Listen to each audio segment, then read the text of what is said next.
कुसुमसङ्काशं काश्यपेयं महाद्युतिं तमोरिं सर्वपापघ्नं प्रणतोऽस्मि दिवाकरम् दधिशङ्खतुषाराभं क्षीरोदार्णवसम्भवम् नमामि शशिनं सोमं शम्भोर्मुकुटभूषणम् धरणीगर्भसम्भूतं विद्युत्काञ्चनसन्निभं कुमारं शक्तिहस्तं च मङ्गलं प्रणमाम्यहम् प्रियङ्गुकलिकाभासं रूपेण प्रतिमं बुधं सौम्यं सौम्यगुणोपेतं तं बुधं प्रणमाम्यहम् देवानां च ऋषीणां च गुरुं काञ्चनसन्निभं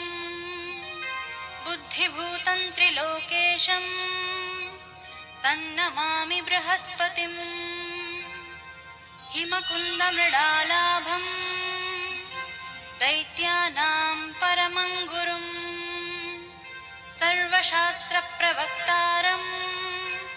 भार्गवं प्रणमाम्यहम् नीलाञ्जनसमाभासं रविपुत्रं यमाग्रजं छायामार्ताण्डसम्भूतं तन्नमामि शनैश्चरम् अर्धकायं महावीर्यं चन्द्रादित्यविमर्दनं सिंहिकागर्भसम्भूतं तं राहुं प्रणमाम्यहम् पलाशपुष्पसङ्काशं तारकाग्रहमस्तकं रौद्रं रौद्रात्मकं घोरं तं केतुं प्रणमाम्यहम् इति श्रीव्यासमुखोद्गीतं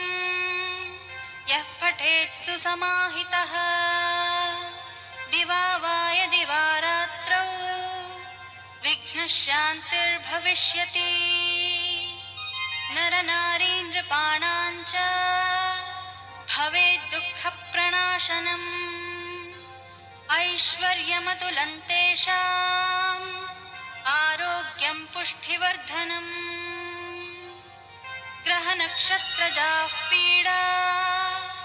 तस्कराग्निसमुद्भवाः ताः सर्वा प्रशमं यान्ति